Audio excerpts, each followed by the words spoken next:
తిరిగి BCN news కి స్వాగతం. కూటమి సర్కార్ ఆర్భాటంగా నిర్వహించిన మెగా డిఎస్సీలో ముమ్మాటికి అక్రమాలు జరిగాయని గతేడాది క్రీడాకారుల కోటాపై ఇచ్చిన జీవోలు ఈ ఏడాది వాటిని ఉపసంహరించి మళ్లీ కొత్త జీవోలు ఇవ్వడమే దీనికి నిదర్శనమని వైసీపీ నేత మాజీ మంత్రి కాకాని గోవర్ధన్ రెడ్డి ధ్వజమెత్తారు. ప్రభుత్వాన్ని తాము పదే పదే ప్రశ్నిస్తుంటే అధికారులు ఇచ్చిన కన్నల్లోనూ తాము లేవనెత్తిన ప్రశ్నలకు సమాధానాలు ఇవ్వకుండా తప్పించుకున్నారని ఆక్షేపించారు. అక్రమాలు జరగకపోతే డిఎస్సీపై సిబిఐ దర్యాప్తు లేదా హైకోర్టు సిట్టింగ్ జడ్జితో విచారణ చేయించడానికి ఎందుకు భయపడుతున్నారని కాకాని గోవర్ధన్ రెడ్డి ప్రభుత్వాన్ని ప్రశ్నించారు.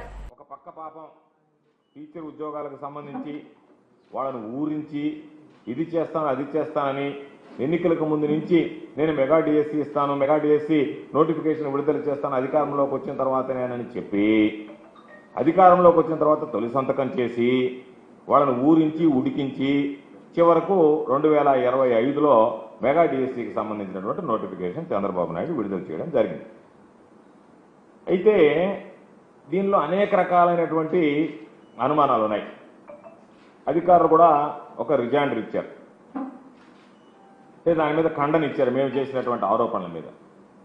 వాళ్ళు ఇచ్చినటువంటి మేము చేసినటువంటి ఆరోపణలకు ఎక్కడా కూడా ఇతిమిద్దంగా ఖండన ఇవ్వకుండా వాళ్ళు ఏదో మేము చెప్పాలనుకున్నదే చెప్పేశాం, అత్యంత పారదర్శకంగా చేశాం, సిబిటి విధానంలో చేశాం, దాని మీద మీరు చెప్పినటువంటివన్నీ ఏవి కూడా కరెక్ట్ కాదన్నట్టుగా మాట్లాడారు తప్ప మేము చెప్పినటువంటి దానికి పాయింట్ బై పాయింట్ ఎక్కడా కూడా ఆన్సర్ చేసినటువంటి పరిస్థితి లేదు. అందుకనే ప్రజలకు తెలియాలి, పాపం నిరుద్యోగులు దగాపడ్డారు, వాళ్ళకు అండగా నిలవాలనేటువంటి ఉద్దేశంతో మా నాయకుడు జగన్మోహన్ రెడ్డి గారు ఆదేశాల మేరకు ఈరోజు వైఎస్ఆర్ కాంగ్రెస్ పార్టీ నిరుద్యోగులకు జరిగినటువంటి అన్యాయం పట్ల, డిఎస్సీలకు జరిగినటువంటి దగా పట్ల ఈరోజు మేము పోరాటం చేస్తున్నాం. అందులో భాగంగా నిన్న విద్యార్థి విభాగం కూడా రాష్ట్ర వ్యాప్తంగా పోరాటాలు చేయడం జరిగింది. రేపు 1వ తేదీ యువత ఆధ్వర్యంలో కలెక్టరేట్ ముట్టడలు కూడా ఉన్నాయి.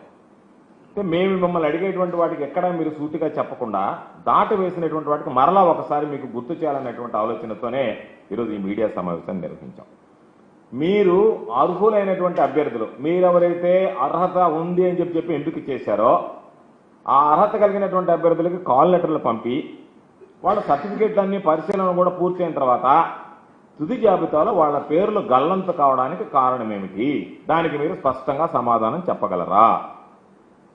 మెరిట్ లిస్టు ఫస్ట్ ప్రకటిస్తారు, ఆ తర్వాత సెలెక్టెడ్ లిస్టు ప్రకటిస్తారు. మెరిట్ లిస్ట్ లేదు, సెలెక్టెడ్ లిస్ట్ లేదు, నేరుగా ఎంపిక చేసినటువంటి అభ్యర్థులకి మెసేజ్లు పంపించారు. ఎప్పుడన్నా ఆంధ్ర రాష్ట్ర చరిత్రలో మెరిట్ లిస్టు సెలెక్టెడ్ లిస్టు లేకుండా నువ్వు ఎంపికయ్యావు అని చెప్పి ఒక మెసేజ్ పంపించినటువంటి ప్రభుత్వం కానీ పంపించినటువంటి సందర్భాలు కానీ ఎప్పుడన్నా ఉన్నాయా? దానికి మీరు స్పష్టంగా సమాధానం చెప్పాల్సినటువంటి పరిస్థితి ఉంది. కాబట్టి మీరు ఒక పోస్టుకి ఒక్కరినే పిలిచి దానికి సంబంధించినటువంటి అర్హులైనటువంటి వాళ్ళకి అటు ఉద్యోగాలు ఇవ్వలేదు, ఇటు రిజెక్ట్ అని చెప్పలేదు. అభ్యర్థుల పాపం మా భవిష్యత్ ఏంది అని గ్రీవెన్స్ సెల్లో ఫిర్యాదులు చేస్తే వాళ్ళకి ఏదో ఒక తప్పుడు సమాచారం ఇచ్చి చేతులు దులుపుకునేటువంటి పరిస్థితి ఏర్పడింది. ఒక పక్క అర్హులకు సంబంధించి తప్పు జరిగింది, దాన్ని సవరించండి, అర్హులకు ఉద్యోగాలు ఇవ్వాల్సిందేనని హైకోర్టు ఆదేశించినా సరే ఆ ఆదేశాలను బేఖాతరు చేస్తూ అర్హులైనటువంటి అభ్యర్థులకు అందరికీ ఎంపిక పూర్తయిందని చెప్పి కోర్టుకు ఒక తప్పుడు సమాచారం ఇచ్చి తప్పుదోవ పట్టించేటువంటి ప్రయత్నం చేశారు. కాబట్టి డిఎస్సీ ఫలితాలను ప్రకటించేటప్పుడే రూల్ ఆఫ్ రిజర్వేషన్ రోస్టర్ ప్రకారం అభ్యర్థులకు ఎక్కడెక్కడ ఎన్ని మార్కులు వచ్చాయనేటువంటిది మెరిట్ లిస్టు విడుదల చేయాల్సినటువంటి అవసరం ఉంది. మీరు ఎందువల్ల ఆ మెరిట్ లిస్టు విడుదల చేయలేదు? విడుదల చేసిన వెంటనే దాన్ని డిలీట్ చేయాల్సినటువంటి అవసరం ఎందుకు వచ్చింది?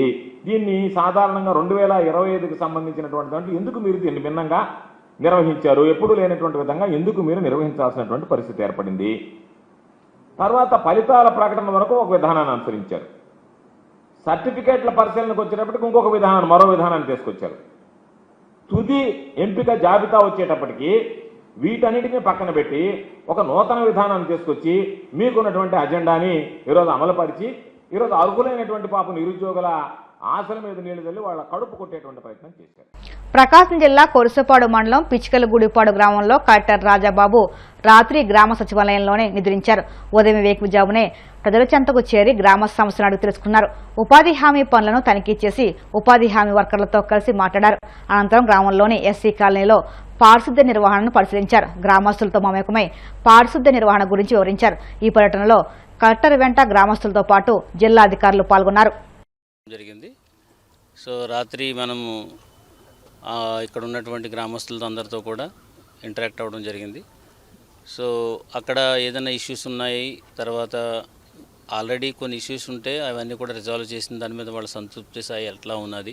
ఇక్కడ ఈ ఎక్కువ మంది యాదవులు ఉన్నారు, వాళ్ళు స్పెషల్గా ఈ మేకలు గొర్రెలు వాళ్ళు మేపుకుంటున్నారు, వాళ్ళకి సరైనటువంటి వైద్య సదుపాయం లేదని చెప్పేసి అని అన్నారు. సో అదేవిధంగా కొన్ని ఎస్సీ కాలనీస్ ఉన్నాయి, అక్కడ రోడ్స్ లేవని చెప్పేసి అని అన్నారు. తర్వాత మంచినీటికి సంబంధించి even though water is available, వాళ్ళు ఆర్ఓ వాటర్ తాగుతున్నాం అనేది మా దృష్టికి వచ్చింది. రెండోది ఏంటంటే ఇక్కడ శ్మశానం గురించి కూడా అడిగారు, స్థలం ఉంది కానీ ప్రాపర్ వేఅవుట్ ఫామ్ చేయమన్నారు. ఆ తర్వాత మనకి జలహారతి జలధార సంబంధించినటువంటి వర్క్స్ని మనం చూడటం, తర్వాత పారిశుద్ధ్యానికి సంబంధించినటువంటి SWM యాక్టివిటీస్ ఎట్లా జరుగుతున్నాయి, సాలిడ్ వేస్ట్ మేనేజ్మెంట్ ఎట్లా జరుగుతుంది అనే దాని మీద.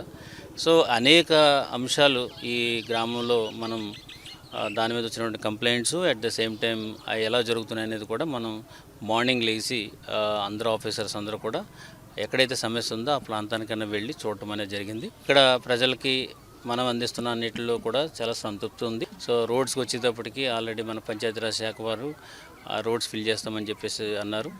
సో ఈ రకంగా అన్ని సమస్యలను కూడా మనం పరిష్కరించడానికి జిల్లా యంత్రాంగం అంతా కూడా రెడీగా ఉంది. హార్టికల్చర్ మీద ఆధారపడేటువంటి మండలం ఇది చాలా ఫేమస్ హార్టికల్చర్ హబ్గా ఉంది కాబట్టి దానికి సంబంధించి మనకి ఇటీవల కొన్ని రాయితీలు కూడా ప్రకటించింది గవర్నమెంట్. అవన్నీ కూడా ఉపయోగించి వీళ్ళకి ఎలా మేలు జరుగుతుందనేది చూసి ఆ రకంగా చేయడం అనేది జరుగుతుంది. హైదరాబాద్ న్యూ ఎమ్మెల్యే క్వార్టర్స్లో ఏఐసీసీ ఇన్ఛార్జ్ మీనాక్షి నటరాజన్తో భేటీపై టీపీసీసీ వర్కింగ్ ప్రెసిడెంట్ జగ్గారెడ్డి స్పందించారు. 6 నెలలుగా కలవకపోవడంతోనే సాధారణంగా కలిశానని, దీనిపై ఊహాగానాలు వద్దన్నారు. కాంగ్రెస్లో కొట్లాటలు సహజమని, కార్యకర్తలు ప్రజల కోసమే నేతలు చర్చలు చేస్తారని ఆయన వ్యాఖ్యానించారు. ఎన్నికల దృష్ట్యా కేడర్ను అప్రమత్తం చేయడంపైనే జనరల్ డిస్కషన్ జరిగిందని జగ్గారెడ్డి స్పష్టమిచ్చారు. 10 రోజుల కిందట ఈ మధ్యలో ఇన్ఛార్జ్ నటరాజన్ మీనాక్షి నటరాజన్ కలవలేదు. దాదాపు ఒక 6-7 months అవుతుంది. మొన్న 10 days బ్యాక్ మీనాక్షి నటరాజన్ గారికి నేనే పర్సనల్గా ఫోన్ చేసి, మేడం ఈ మధ్యలో మీరు ఎప్పుడన్నా అంటే నేను కూడా కలవక దాదాపు 5-6 నెలలు అవుతుంది, జనరల్గా కలవాలనుకుంటున్నాను, పెద్దగా మా విషయాలు ఏం లేవు మాట్లాడడానికి, మీరు ఎప్పుడు వస్తారో కొంత ఇన్ఫర్మేషన్ అపాయింట్మెంట్ ఇస్తే నేను వచ్చి కలుస్తాను చెప్పిన. వారు చెప్పారు, వాళ్ళ పిఏ ఫోన్ చేసిండు ఈరోజు 6:30కి రమ్మని. అందుకే ఎమ్మెల్యే క్వార్టర్స్కి వచ్చిన చాలామంది ఉన్నారు. ఒక 10 నిమిషాలే నేను మేడంతో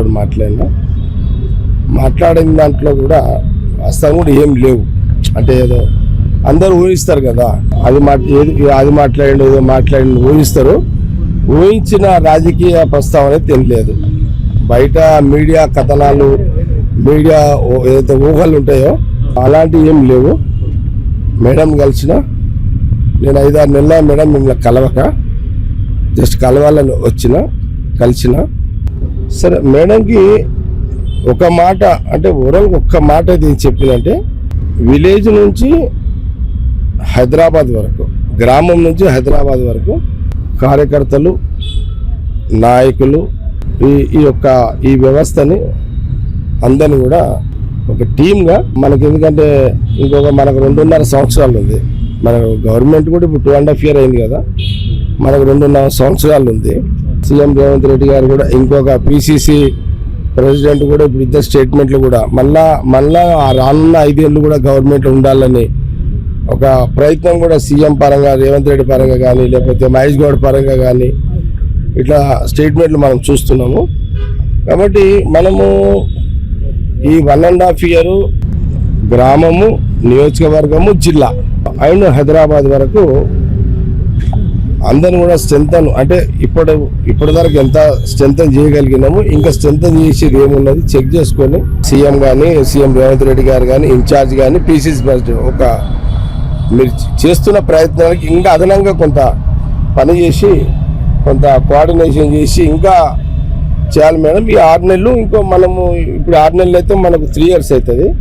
తర్వాత ఒక 1 year ఉంటుంది, 1.5 years మొత్తం. తర్వాత 1 year ఎలక్షన్ ఇయర్ అవుతుంది. ఏమన్నా మిస్ అయినవి ఉంటే ఈ 6 నెలలు వచ్చే 1 yearలో అన్నీ కొంత సమయం చెక్ చేసుకొని కొంత అంతా అలర్ట్ అయిపోతే బాగుంటుంది అనేది జనరల్ డిస్కస్. ఇదేం కాదు. వార్తలు ముగించే ముందు ముఖ్యాంశాలు మరొక్కసారి. మహానాడు వేదికగా మహిళలకు 33% రిజర్వేషన్ ప్రకటించడం చరిత్రాత్మకమన్న హోంమంత్రి అనిత. సీఎం చంద్రబాబు హయాంలో మహిళలకు ఆర్థిక గౌరవం పెరిగిందని వ్యాఖ్య.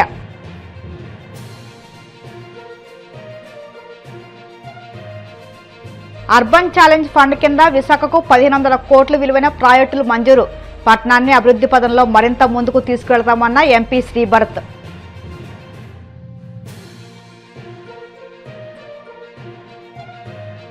పదకొండు సీట్లకు పడిపోయిన వైసీపీ భవిష్యత్తులో సింగిల్ డిజిట్కు పరిమితం కావడం ఖాయం.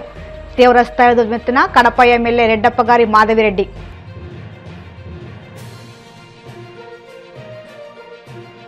డిఎస్సీలో అక్రమాలు జరగకపోతే సిబిఐ దర్యాప్తు లేదా హైకోర్టు సిట్టింగ్ జడ్జితో విచారణ జరిపించడానికి ఎందుకు భయపడుతున్నారు?